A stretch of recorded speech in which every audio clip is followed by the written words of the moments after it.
학생도 인권을 지닌 엄연한 시민이다. 전자기기 사용, 또 두발 복장 규제 규칙을 정할 때 학생회와 함께 정하도록 하는 등의 학생인권종합계획을 발표했습니다. 하지만 학생인권종합계획과 또 그 근거가 되는 서울시의 학생인권 조례를 두고 교권 침해라는 그런 반발 역시 만만치 않은데요. 오늘은 서울시 교육청이 발표한 학생인권종합계획의 핵심 내용과 쟁점이 무엇인지 자세한 얘기 나눠보도록 하겠습니다. 두 분 패널 모셨습니다. 서울시 교육청 학생인권센터의 윤명화 옹호관 나오셨습니다. 안녕하세요. 네, 안녕하세요. 반갑습니다. 예. 참교육학부모의 강혜승 서울지부장도 나오셨습니다. 안녕하세요. 네, 안녕하세요. 예. 자, 첫 질문 오늘 주제와 조금 다른 얘기 먼저 시작을 해보려고 하는데 포항 지진으로 19일로 예정되었던 수능일이 일주일 뒤로 미뤄졌지 않습니까? 그런데 이 사상 초유의 수능 연기 사태에 대해서 서울시 교육청은 어떤 대처하고 계십니까? 예, 서울시 교육청은 어쨌든 전국에서 가장 발빠르게 교육부의 지침을 바로 대응책을 마련을 해서 고3 학생들이 혼란이 없게끔 교육청에서는 만전을 기하고 있고 어제 교육감은 현장을 다 방문을 했었습니다. 그래서 그렇게 방문해서 그 대책들을 갖다가 논의하고 있군요. 자, 수험생들을 둔 부모님들도 사실은 이 사상 초유의 수능 연기 사태에 대해서 굉장히 다양한 생각들을 갖고 계실 것 같은데 어떻게 생각하십니까? 네, 사상 초유의 수능 연기에 국민 모두 놀랐을 거고요. 일단 수능 연기는 학생들 또 교사분들 안전을 위해서는 당연한 조치라고 생각을 합니다. 이제 이후 일주일 연기된 만큼 시교육청, 교육부, 대학 관계자들이 후속 조치를 잘 마련하는 게 시급하다고 생각합니다. 사실 이번에 수능 연기됐다라고 하는 소식을 듣고 저는 깜짝 놀라면서 또 한편으로는 아, 우리나라가 좀 정말 달라지는구나 이런 생각이 들었어요. 왜냐하면 여진이 굉장히 이렇게 위험한 상황 속에서 또 시험을 그냥 강행했을 경우 어떤 문제가 벌어질지 모르지 않습니까? 그러면 학부모 입장으로 저는 오히려 아이를 수능장에 안 보내고 싶다는 생각을 했었거든요. 어떤 생각을 하셨어요? 저도 당연합니다. 이 여진이 어저께에도 계속 발생한다고 하고 하는 그런 불안감들이 계속 여기저기 들리기 때문에 이번 문재인 대통령님의 이런 결단은 대단히 국민의 입장으로서는 환영합니다. 일부 언론에서는 막 그래도 막 흠집을 내고 대혼란, 사상 초유의 대혼란이 벌어졌다 이런 지적을 하는 사람들도 있던데요. 그런데 어쨌든 저희가 세월호의 경험이 있지 않습니까? 그렇죠. 예, 안전이 최고 우선입니다. 그 어느 무엇보다도. 그런 부분에서 교육부도 행안부의 제안을 받아서 바로 전격적으로 이렇게 실시를 해주셨더라고요. 자, 그럼 이제 본격적인 오늘 얘기 좀 나눠보려고 합니다. 이번에 그 서울시 교육청에서 발표한 학생인권종합계획 이 주된 내용을 먼저 옹호관님께서 소개를 좀 해주시겠습니까? 제가 2015년 3월 1일자로 다 서울시 교육청의 학생인권은 초대 옹호관으로 다 임명이 됐습니다. 그러니까 워낙은 그 학생인권 조례에 의하면 실태조사를 매년 하게 되어 있습니다. 그런데 그동안 실태조사를 제대로 못했기 때문에 제가 임명된 이후 실태조사를 해서 그 실태조사를 가지고 매 3개년 계획을 세우도록 조례에 의거하고 있습니다. 그래서 2015년에 실태조사를 끝냈고 저희가 이번에 인권종합계획을 발표를 했습니다. 실태조사에 보면은 저희가 조례에 나왔듯이 그 이제 차별과 폭력으로부터 학생들이 자유로워야 하는데 여전히 학생들이 그 학교 현장에서 체벌에 대한 아니면 그 폭력에 대한 고통을 많이 느끼고 있고 또한 차별에 대해서도 굉장히 많은 어려움을 겪고 있기 때문에 이것을 서울시 교육정책에 인용을 해서 교육감께서 3년 동안 어떻게 인권정책이 현장에 내릴 수 있는지를 내용을 3개년 계획에 담았습니다. 자, 그래서 지금 보니까 그 인권 역량을 강화하고 학생 자치 활동을 강화하고 네. 또 상벌점제를 개선하고 또 대안을 마련하고 네. 그러면서 이제 인권 존중의 학교 문화를 조성하겠다. 뭐 이런 그 인권 행정 시스템의 활성화가 이제 주된 이제 내용이다라고 이렇게 소개가 되고 있는데 일단 이 인권 종합 계획을 이렇게 학생 현장 네. 학교 현장에서 이렇게 지키게 되면 지금의 그 어떤 학생들에게 강요되고 있는 이 교권이란 이름에서 강요되고 네. 있는 일정한 그런 강요라든가 네. 혹은 폭행이라든가 이런 게 좀 사라질 수 있을까요? 아, 폭행이라고 하면 선생님들이 굉장히 깜짝 놀라실 것 같고요. 예. 네. 사실 이제 뭐 헌법에도 마찬가지고 교육법에도 학생들을 체벌은 이제 완전히 금지가 되어 있습니다. 예. 그럼에도 현장에서 아직까지도 신체에 고통을 가하는 교육벌이 존재를 하고 있기 때문에 이것에 대해서는 사실은 엄격하게 교육청에서 지침도 내려갔고 교육부에서도 마찬가지고 절대로 학생에 대한 체벌은 금지되어 있는 상황인데도 불구하고 현장에서 제대로 지켜지지 않는 것이 제일 큰 문제죠. 네. 그래서 이 종합계획을 통해서 현장에 어쨌든 학생인권 조례가 제대로 뿌리내리고 제대로 홍보가 되게끔 하는 것이 서울시 교육청의 가장 큰 목표, 3개년의 목표입니다. 예. 학부모님의 입장에서 이번에 학생 인권 종합계획 이렇게 받아들이시면서 어떤 생각이 드시나요? 네. 좀 학생 인권 종합 계획 발표가 좀 늦은 시기가 있습니다. 그럼에도 불구하고 지금 발표해 주셔서 저희는 너무 환영하고 있고요. 작년 촛불 집회 이후 학생들도 교육의 주체로서 학생 인권 보장과 청소년 참정권을 요구하고 있습니다. 그렇죠. 예, 그리고 2010년에도 학교 내 이제 체벌 금지를 발표했을 때 많은 교육계에 혼란이 있을 거라고 우려했지만은 지금 많이 안착화되었어요.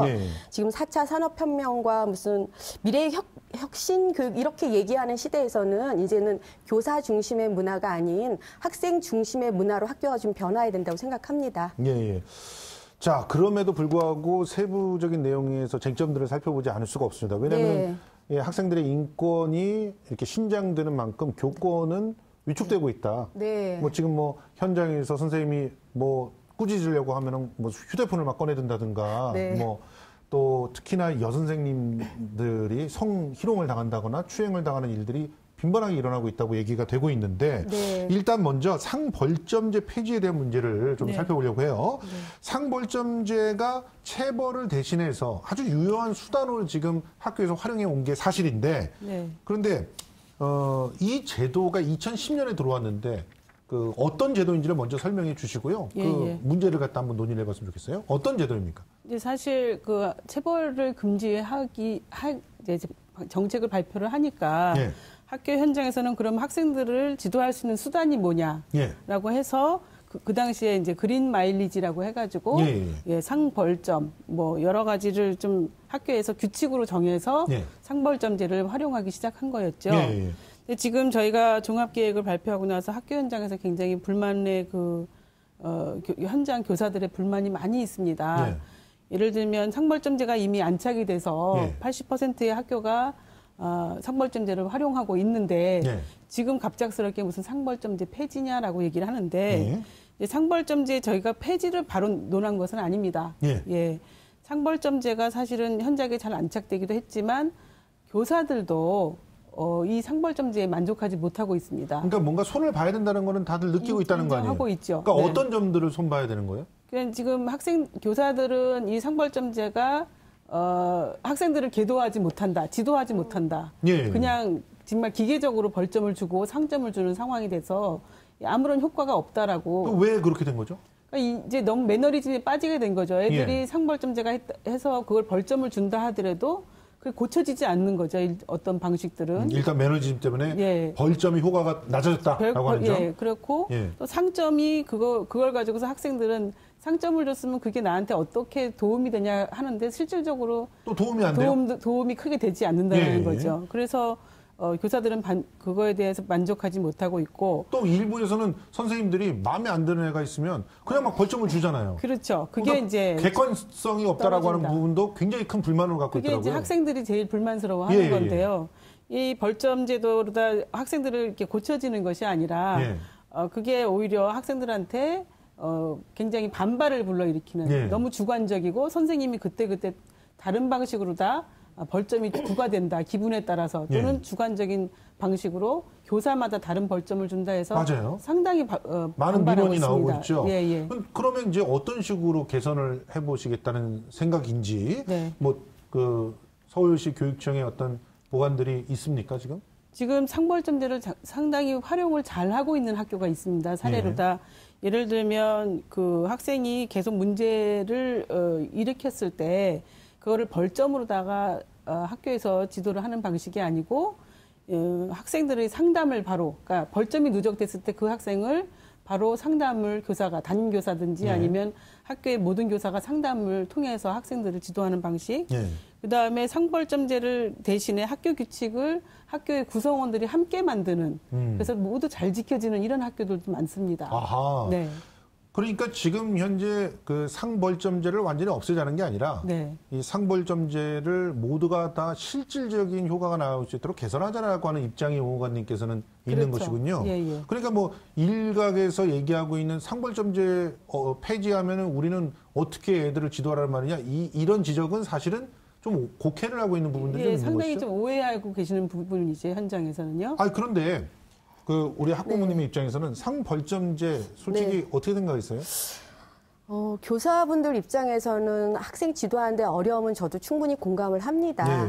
근데 아까 옹 의원님께서 말씀하셨듯이 상벌점제는 굉장히 비교육적입니다. 이제 아이들이 상점이 많이 이제 벌점이 많이 쌓이게 되면은 외려 또 이제 상점으로서 상쇄할 수 있는 그 역할을 할 수가 있어요. 그러다 보니까 어떻게 보면 이걸 악용하는 사례들도 굉장히 많이 있는 거죠. 학생들 스스로가. 아하. 예. 어떻게 악용이 되는 그러니까 거죠? 만약에 내가 상점이 몇 점 쌓였어. 그러면은 얘가 지금은 선도 규정에 의해 갖고 제재를 받고 이래야 되는데 이제 선생님께서 그걸 이제 알려주시죠. 그러면은 너 이러이러한 행동을 해서 상점을 받아갖고 벌점제를 없애. 이렇게 벌점을 없애라? 그렇죠. 그렇게 악용됩니다. 그렇다 보니까.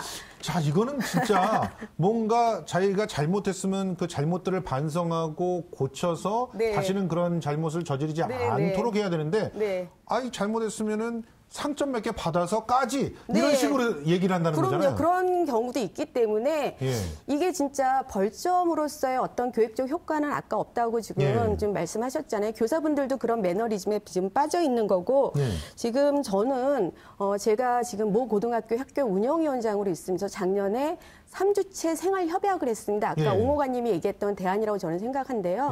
교사, 학부모, 학생들이 이제 쟁점되는 사항, 고등학교 같은 경우는 이제 금연 문제라던가 또 아까 스마트폰 이런 문제를 어떻게 우리가 지혜롭게 해결할 건가 한 1년여 과정을 저희가 토론을 해갖고서 결국은 벌점제를 학교 생활 규정에서 없앴거든요. 그렇게 저는 학교에서 지난한 과정이지만 이렇게 3주체가 같이 토론의 장에서 우리 스스로가 지켜야 될 약속을 만들어서 벌점제를 없어 나가는 이러한 학교 문화를 만들어가는 게 중요하다고 생각합니다. 그러니까 지금 뭔가 실수를 했다 그래서 벌을 주는 게 아니라 그 실수가 왜 일어났는지 그리고 그것이 왜 다른 사람들한테 피해를 주었는지를 스스로 깨달아 알게 해주는 그런 방식. 우리 옹 의원님께서도 말씀하셨던 그 상담을 결부시킨다는 게 바로 그런 방식이 필요하다는 거잖아요. 지금 서울시 교육청에서는 이와 관련해서 TF도 만들어졌다면서요? 저희가 이제 종합계획 발표한 게 학생 인권의 날, 학생 독립기념의 날이죠. 11월 3일 날 발표를 했고요. 그 이후에 지금 이제 발빠르게 그 학생인권 종합계획의 내용들을 실천을 해야 되기 때문에 지금 현재 구성 중에 있습니다. 그러면 뭐 강혜승 우리 학부모님께서도 막 계속 제안을 해주셔가지고 이 TF가 결성이 되면은 아주 이 대안을 가지고 좀 적극적으로 얘기할 수 있도록 이렇게 해주셔야 될 것 같아요. 자, 이번 그 학생인권 종합계획에서 또 하나의 쟁점이 뭐냐면 휴대전화 등등의 전자기기 사용에 대한 또 두발이나 복장 규제에 대한 어떤 교칙을 정할 때 학생들의 이야기를 들어라. 그래서 학생회 함께 정해라. 이런 얘기가 나오고 있는 건데 자, 정확히 어떤 내용인가요? 사실 이제 휴대폰은 조례에 의해서도 전자기기를 금지할 수는 없지만 학교의 규칙으로 보관 장소라든가 사용 시간을 제한할 수 있습니다. 그래서 현재에도 학교에서 잘 지켜지는 학교들도 있는데 문제는 장기간 압수가 제일 큰 문제입니다. 그렇죠.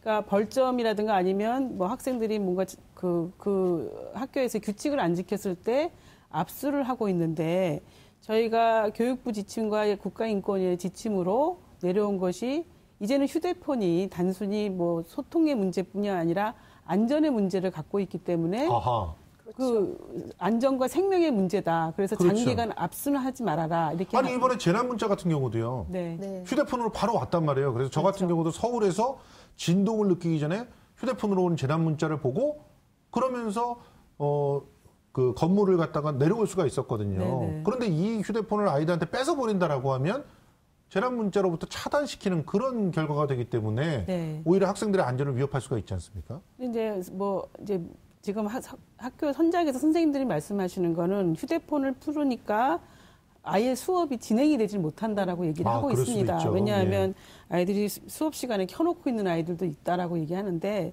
그거를 학교에서 3주체가 모여서 그 보관 방법과 시행 방법은, 그러니까 사용 방법은 결정할 수 있다라고 봅니다. 예. 저는 학생들을 좀 믿어주면 학생들이 충분히 그 자신들이 결정할 수 있고 가장 아마 이상적인 안을 내놓을 거라고 생각합니다. 어떻게 생각하세요? 저도 옹호관님 말씀에 동의하고요.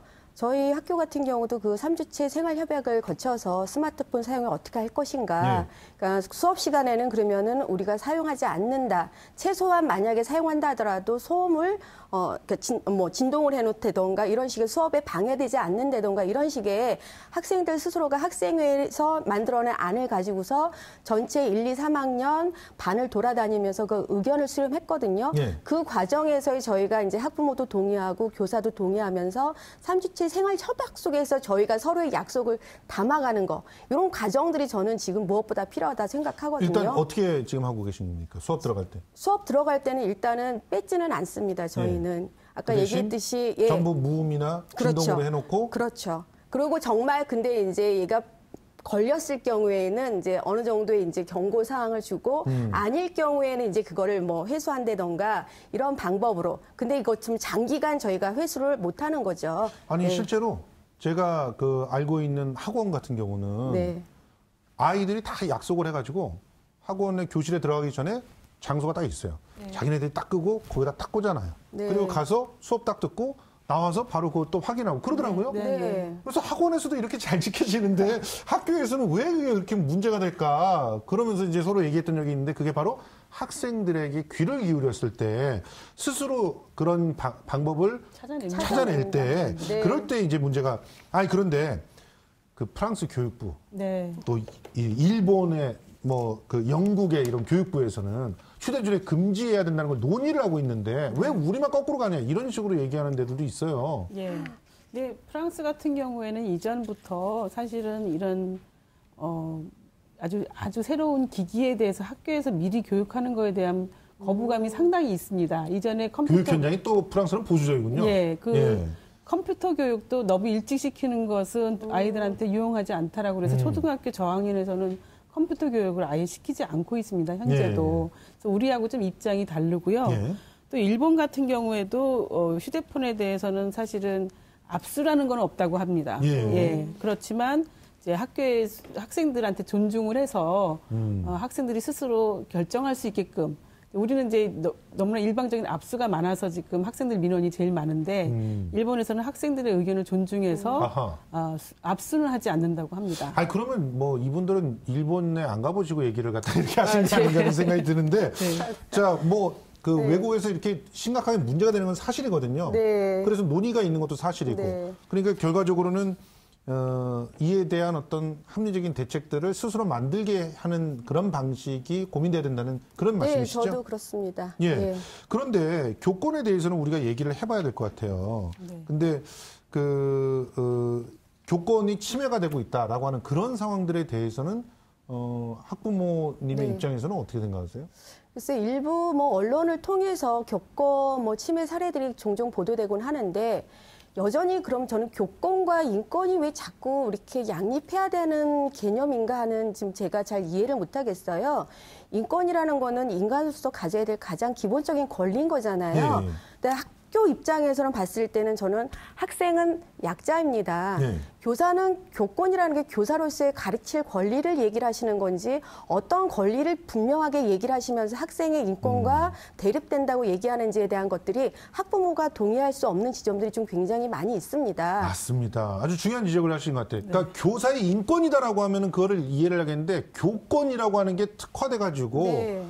권위를 인정받아야 학생들을 가르칠 수 있다라고 얘기하는 것 자체가 네. 어떻게 보면 선후관계가 좀 바뀐 것 같다는 그런 지적이시거든요. 네. 어떻게 생각하십니까?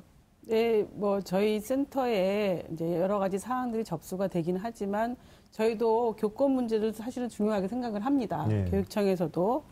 네, 지금 교사들이 그 많은 불만을 가진 중에 하나가 물론 학생에 의해서 교권 침해가 있다고 하지만 관리자라든가 네. 아니면 그 교육청이라든가 네. 아니면 그 지역교육청에서의 그 많은 교권 침해가 있다 오히려 네. 현장에서 교사들의 맞습니다. 자율권을 존중을 안 하고 맞아요. 오히려 교장 선생님 학교 안에서의 그 관리자 교장 교감 선생님에 의한 교권 침해 그리고 지역청이나 교육청에서 내려오는 수많은 공문으로 인한 교권 침해가 더 크다라고 말씀을 하세요. 혹은 좀 힘이 있는 학부모 일부에 의한 그렇죠. 교권 침해 네네. 이런 것들이 더 크다는 거죠. 네네. 그러니까 그런 것들을 오히려 잘 막아주면 선생님들도 스스로 네. 학생들과 신뢰를 회복하면서 오히려 교권을 획득해 나갈 것이다. 네. 이렇게 보시는 거군요. 그러니까 그런 것들도 어떻게 보면 인권의 문제에서 같이 다뤄지는 게 맞다는 생각이 듭니다. 네. 그리고 마지막 쟁점인데 참정권 문제예요. 네. 이 참정권 문제를 지금 서울시에서는 만 18세로 좀 낮춰야 되는 거 아니냐 이런 얘기를 하고 있는데 이 부분에 대해서는 어떻게 생각하십니까? 사실 우리나라에서 가장 혜택을 못 받는 연령이 청소년입니다. 맞습니다. 예. 청소년의 날도 없어요. 없습니다. 그리고 이건 좀 어르신들이 들으시면 좀 서운해하실지 모르지만 각동에 있는 수많은 그 노인정이 있지만 청소년을 예. 위한 수련관은 지역에 한 개밖에 없습니다. 맞아요. 그러다 보니 저희들이 생각하는 건 청소년이 왜 이렇게 대접을 못 받냐. 수많은 청년수당, 아동수당, 노인수당이 있는데 청소년 수당도 없습니다. 예.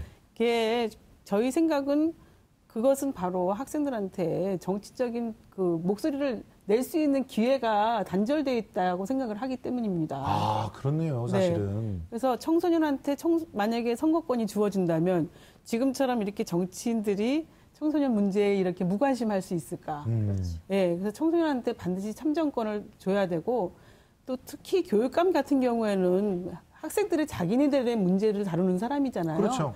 그래서 교육감 같은 경우에 만약에 정치인이 아니라 교육감 선거 같은 경우에는 학생들이 참여할 수 있는 것은 그 학생들의 의견을 반드시 반영해야 된다라고 봅니다. 그러니까 다른 나라들 보면은 지금 우리가 그 자료가 준비되어 있는 걸로 알고 있는데 OECD 회원국의 그 선거 연령을 보면 네. 저 보세요. 오스트리아도 16세부터 해요. 맞습니다. 그리고 그리스, 뉴질랜드 굉장히 많은 32개 나라가 18살부터입니다. 네. 우리나라만 19살부터예요. 네. 그렇죠. 만 19세. 네. 그러니까 결과적으로 우리나라만 네. 더 청소년들의 의견들이 반영이 안 되는 안 되는 거죠. 예. 일본도 이제 18세로 낮추었잖아요. 예. 저희도 작년에 이제 그런 이야기가 있어서 국회에서 이제 논의하다가 그게 예. 이제 통과가 안 됐지만 예. 저는 이왕이면은 오스트리아처럼 만 16세 청소년들에게 투표권을 주는 게 맞다고 생각을 합니다. 예, 청소년들도 정치에 참여할 수 있도록 하는 것도 당연한 권리이고요. 예, 그렇습니다. 우리는 마치 13세 이상서부터 18세 이하의 청소년이라 부르는 사람들을 우리 사회에서 뚝 떨어진 이방인으로 생각하고 그들을 경원시하고 있는 건 아닌가 하는 생각도 드는데요. 학생들이 한 사람의 동등한 시민으로서 우리 사회에 인정받기 위해서 뭐가 가장 필요할지 먼저 정리 말씀 대신해서 좀 부탁드립니다. 예, 학생은 이젠 더 이상 돌봄과 보호의 대상이 아닙니다. 예, 지난 촛불을 겪으면서 저희들은 학생들이 어떻게 행동하고 어떻게 그 자신들의 그 인격체를 이렇게 만들어가는지를 봤습니다. 예. 학생을 한 사람의 시민으로, 예. 한 사람의 인격체로 존중을 해서 단순히 보호하고 돌봐야 되는 존재가 아닌 하나의 시민으로 존중해 주시기 바랍니다. 예. 네. 어떻게? 네. 저도 옹호관님 말씀에 적극 동의하고요. 예. 일단 대한민국 국민으로서 다 태어남과 동시에 저는 국민으로서의 대접을 받아야 될 그 시민권은 주어진다고 생각을 하거든요. 그렇죠. 예. 그러니까 어린이도 시민이다. 예. 요즘 유니세프로부터 이제 서울시 25개 구청에서 이제 아동 친화 도시를 만들려고 많이들 하고 있는데요. 그렇죠. 바람직한 현상인데 그 안에서의 구청의 단순한 성과가 아닌 정말 국민들 그리고 아동들, 청소년들, 노인분들, 사회적 약자의 인권에 대한 생각부터 좀 같이 공론해야 하고 예. 우리가 일상에서의 인권에 대한 관습성이 좀 높아져서 예. 우리 모두가 인권적으로 높은 지금 성숙한 시민으로 만들어갔으면 좋을 것 같습니다. 예. 예. 사실 어른들이 그냥 자신의 밥그릇을 생각하고 있을 때 학생들이 거리로 나가서 이 민주화를 이뤄냈습니다. 불과 몇 년 전만 해도 학생들의 체벌을 허용할 것인가 말아야 될 것인가로 찬반 논란이 있었습니다. 이제는 학생 체벌이 당연히 안 되는 것으로 생각하고 논의조차 하지 않습니까? 오늘의 이런 논란도 몇 년 후면 논의조차 필요 없는 당연한 것이 되지 않을까 생각을 합니다. 지금까지 서울시 교육청 학생인권센터의 윤명아 옹호관 그리고 참교육 학부모의 강혜승 서울시 부장과 함께 얘기 나눠봤습니다. 오늘 말씀 고맙습니다. 고맙습니다. 고맙습니다.